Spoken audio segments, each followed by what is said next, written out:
is Yulia Marushevska. I'm a Ukrainian reformer, I would call it so. Currently, I'm working in a private sector more, consulting and helping international organizations with the economic development in Ukraine.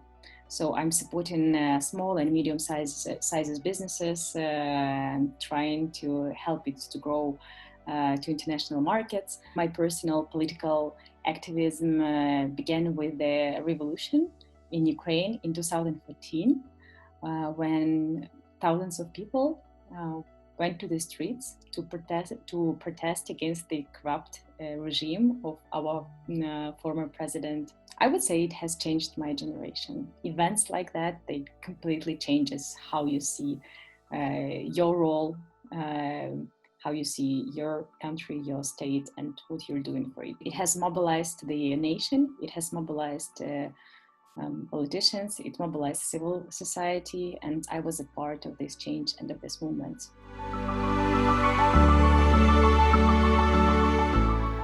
I always felt Ukraine as my home, my roots are from the south of Ukraine, and it's kind of like a not a central region of the country. And I remember myself being a teenager, traveling through these half-destroyed roads, half-destroyed villages. And I always have this feeling that it doesn't have to be like that, that it can be changed. I was thinking that like, I can change that. And that was always like a very strong motivation for me. And then when I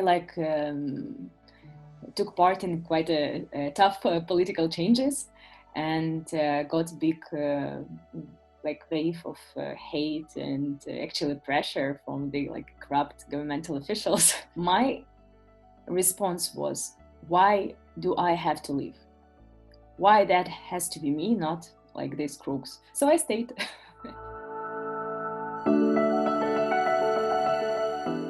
I was invited to lead the customs reform with the group of international experts by the President Petro Poroshenko. He seemed to be very motivated to finally change the system. So we took best experiences from all over the world. We built this new model and started implementation of it with the Odessa seaport, which is the biggest, and at that time it was the most corrupt seaport in Ukraine. All of that started pretty positive, with a huge support of the current president. Finally, when we came to the point of the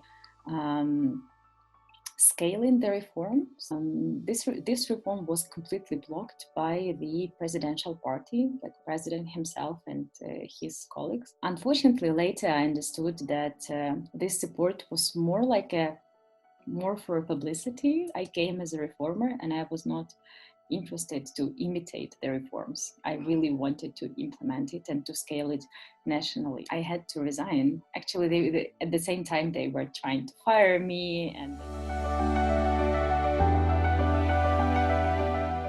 the things that I'm the most proud of is that when I'm working in Kyiv, some entrepreneurs will come to me and say, thank you for your work.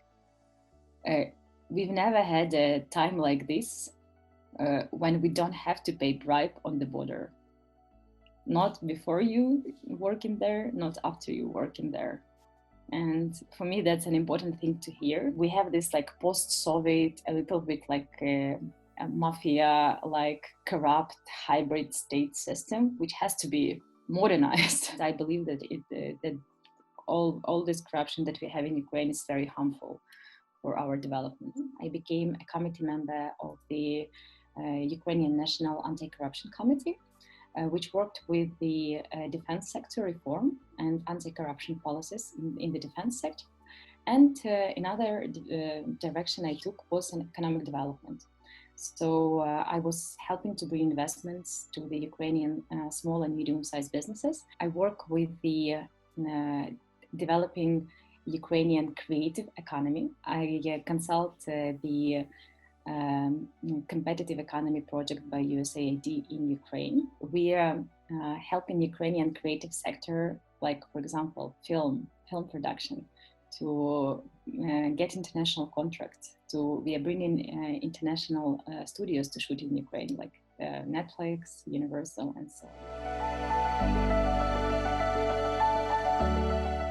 I also see the political changes in Ukraine, and I feel that I need more of a global expertise to hear how they are dealing with the development in their country, so I can shape my strategy for development in Ukraine. I see the challenges, but I know from my personal experience that challenges make us stronger, and I think that the global challenges for democracy that we are facing right now is a good call to rethink it, to make it stronger.